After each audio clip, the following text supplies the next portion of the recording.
نن کته جنازه د کور کمانډر د مخې ته مونږ کولای په الله یقین وکړو چې بیا یې د کوم عالم بیا یې کوم د مشر د قتل منصوبه نه وه جوړه کړې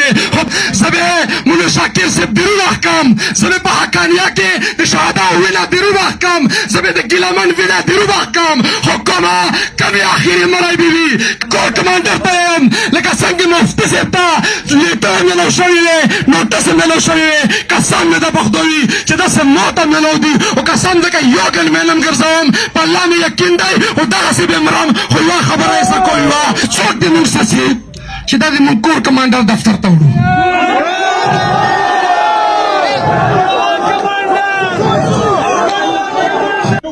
و تقریبا ټول خلک دا غواړي چې دا جنازه وشي موږ رخصت شو ونه وشو خو یوه خبره یې ته کوم په دوه سوچونو باندې ته خبره کوم چې یو سوچ دا دی چې بېګانه په ګردش کې دی چې خلک یې هېڅکله مفتي صاحب دا خبرې نه کولی نه به مړ کېدلی یې دا خبرې کولې ځکه مړ شولو ګوره ټول مسلمان یو او پر رسول الله صلی الله علیه وسلم د مونږ دا عقیده او ایمان دی او په الله رب العزت هم دا ایمان دی چې یو ځل سړي ته مرګ رسي دغه مفتي صاحب د وژلو منصوبې به زر ځلې جوړه شوې وای خو پرون یې پوره وه دغه ورځ نه وروسته کېدو لهذا دا ډېر خبره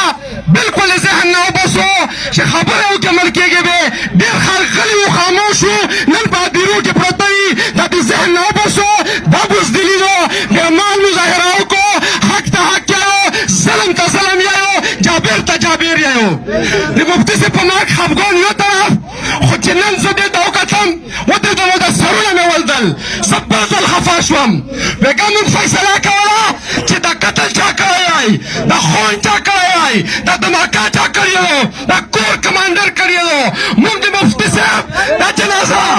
موږ د مفتي صاحب دا جنازه د کور کمانډر دفتر مخې ته کېښوه بدقسمتي دا وه چې په دغه صوبو کې د ډېرو پښتنو مشران وو ډېر علما کرام وو موږ سره په مشاورت کې که دا نوست وای ته حوصله به وای نن به دا جنازه په جنازهګاه باغیناران کې نه کېدلی دا به د کور کمانډر د دفتر مخې ته کېدلی او کومې خبرې له دغه خبرې له به کېدله چې دا پښتون وسوده نه دی دا چې مړ یې کړل دا چې مړ کوې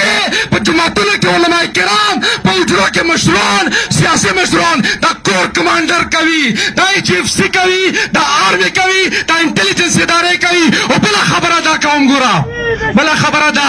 یو ستر ایماني کمزوري دا روانه رو یو ستره ایماني کمزوري چې خلک وایي چې اوهو څومره سکیور زوی کې څومره د سکیورټي سره دا مفتي صاحب یې شهید کړلو انټلیجنس ادارې ډېرې تکړه دي او ډېرې زورورې دي دا شرک دی دا بېماني ده دا کمزوري ده سکیورټي ادارې نه دي تکړه عوام تکړه دي حق تکړه دی قانون و آئین تکړه دی لہذا دا خوف دا بزدلي د ځان نه وباسو چې موږ به عیسائی مړ کړي موږ به MI مړ کړي موږ به سکیورټي ایجنسۍ مړ کړي مرګ الله ورکوي دا خوف لرې کوو او بله خبره دا کوم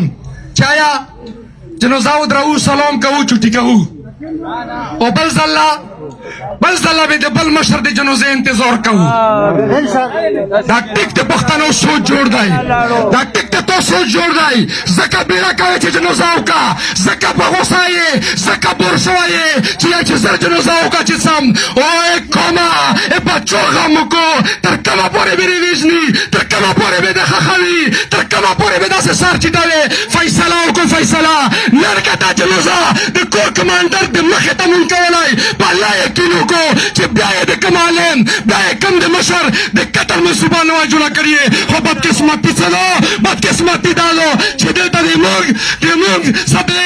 دغه خبرې قوت نه لرو چې دا مزاحمت پې مونږ څنګه کوو اخري خبره دا کوم ګوره زه به مونږ شاکر صاحب درود احکام زه به په حقانیه کې د شهدا وینا درود احکام زه به د ګیلمن وینا درود احکام حکومه کمې آخري مړی به وي کمې آخري شهید به وي دا به څوک آخري ډیکلیئر کوي دا به په حوصله آخري ډیکلیئر کوي زه کور کمانډر ته یم لکه څنګه مفتي صاحب ته لیټر میلاو شوی دی نوټس میلاو شوی دی قسم مې د پښتو وي چې داسې ماته میلاو دي او قسم ځکه یو ګل مې نم ګرځوم په الله مې یقین دی او دغسې به مرم خو یوه خبره یې څه کوي وه چې ګوره کومه قوم کوما چې کپل یې مونږ داسې مشر شهید کړو کپل یې مونږ په جماعت کې د مونږ په اجراو جرګه کې دماکه وکړه د خدای خاطر وکړو ما یې خښوو د کور کمانډر دفتر ته یې وړو هغه د مونږ د شرډه و هغه د مونږ د قاتلانو دفتر دی خامخا به دا قتلونه بندېږي دا جرګه به یو اعلان کوي ګران مفتي صاحب خښوه او که نه خو دا تحریک روان کو چې د قتلونه او د وینه تویېدل بند شي تر کومه پورې به پښتانه تور سر یې دا خبره وروسته مخامخ ادا کېږي چې څوک د موږ سسي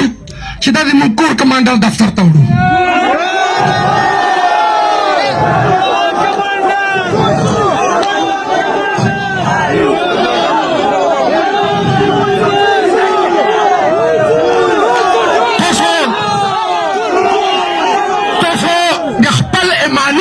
مظاهره وکړه تاسو خپل د ایمان تجدید وکړلو ایمان امتازه کړلو خبره مې دا کوله چې د خدای خاطر وکړو د خدای خاطر وکړو